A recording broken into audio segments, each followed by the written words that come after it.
Hello everyone and welcome to this video. And what an amazing 2019 German Grand Prix we had. That race might even be the best race of the decade, maybe even topping Canada 2011. To say that this race was action-packed would be a complete understatement. This race could have anything you could think of and then some. That's how good the race was. But in this video, we're going to break down the race and I'm going to talk about 5 things that we have learned from the amazing 2019 German Grand Prix. So yeah guys, let's get into things. So one of the things that we learned from this race is that Verstappen is a contender. The guy drove an amazing race. He was pretty much trouble and mistake free other than that 360, which yeah, I guess he got lucky to save in that race, but man, he drove an amazing race. His pace was excellent. He was amazing leading from the restart, and this was just an all-around great performance from the Dutch driver. And I was just looking at something from Twitter, and it shows his results from the second half of last season and this season, and it should be on your screen right now, but it just shows how consistently good he has been and how much he's turned himself around over the last year, and he's just been such a consistently good driver. And at only 21 years old, he's already at the level of the likes of Vettel and Hamilton. And what's scary is that he still has a good amount of room for improvement as he gets older and wiser and more mature. So let's see if maybe he could catch Bottas for second in the championship. I think that Hamilton probably will never get caught this season, but you never know. If Verstappen keeps this up, then he may be able to get second in this championship. And a huge credit not only to Verstappen, but also to the Red Bull team. I mean, their pit wall made some really good decisions and certainly made the least mistakes out of all of the teams during that absolutely crazy race where all of the teams had to think on their feet. And also that 1.88 second pit stop, Red Bull broke their world record from the previous race, so the pit crew's been doing a really good job lately, and it's probably going to continue with this team.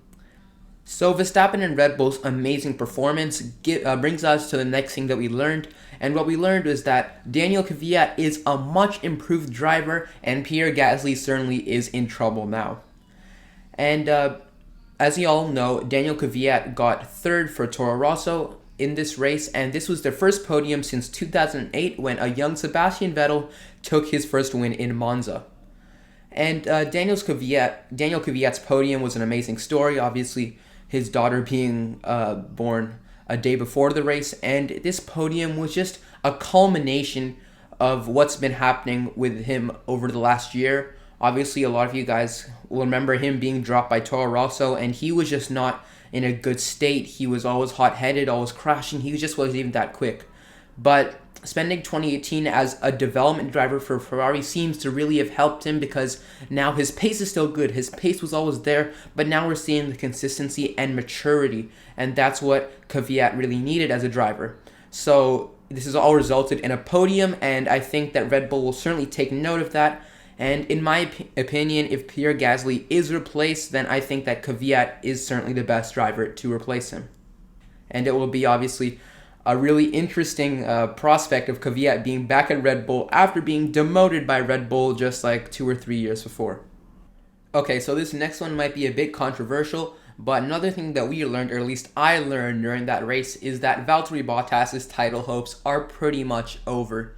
So obviously we all know that this was probably Lewis Hamilton's worst performance in quite a long time. He made a lot of mistakes, crashed out a lot, and finished 9th after the Alphas got the penalties.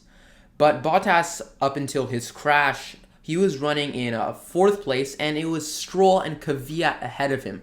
So Bottas really should have gotten 2nd place, and he would have gained back 16 points on Hamilton in the championship, but inevitably he crashed out and ended up losing a further 2 points to Hamilton, so I believe he sits around like 40 points behind Hamilton, and that was Bottas' opportunity that he really needed to take, because I don't think Hamilton's going to have a worse performance during this season, and we all know that Hamilton is mighty and almost untouchable after the summer break, so if Bottas had a hope of beating him, he would need to be at least level or ahead of points before the summer break, but obviously he's way behind, and I think it is a bit early, but I think we can all call Bottas' title hopes over.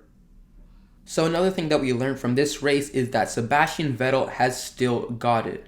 And I wanted to make a video about him after the British Grand Prix. Unfortunately, I wasn't able to, but what really annoyed me was how so many people are saying that he's washed up, or he should retire, or he's past his prime, because I don't think that any of those things are true. Sure, he's not having the best of seasons, but most of these bad drives have come in the last few races, specifically since the Canadian Grand Prix. And obviously, we all know what happened. He got penalized, and he thinks that that was an unfair decision.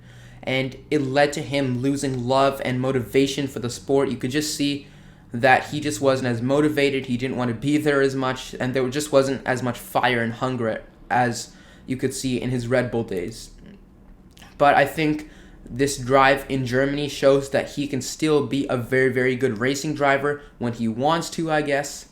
And his pace during the race wasn't great, but the most important thing in races like these is that you keep your nose clean. And I don't think I saw any major mistakes from Sebastian Vettel, and he didn't make any of the mistakes that he's been making in his previous races. And this could be down to one thing: motivation. Maybe because it's his home race, he's motivated, he wants to drive well, other than the previous races where maybe he's not as motivated or fired up. So maybe that could be one reason why he drove so well in this race, and that's why he was able to come from 20th to 2nd. Obviously, there's luck, but you ultimately have to be there and take advantage of that luck. So many drivers got lucky, but then they mess it up, like Mr. Hulkenberg, who didn't get his podium yet again. But yeah, I think Sebastian Vettel still got it, and let's see if he can build up on this amazing result. So guys, that's going to do it for this video, and if you enjoyed it, please like it and subscribe to my channel, Kids Love F1. I would really appreciate it if you did that. And yeah, that's going to do it for this video. What an amazing race that was. I think it would probably be worth rewatching, and I would still get surprised. But yeah, see you guys in the next video, and bye.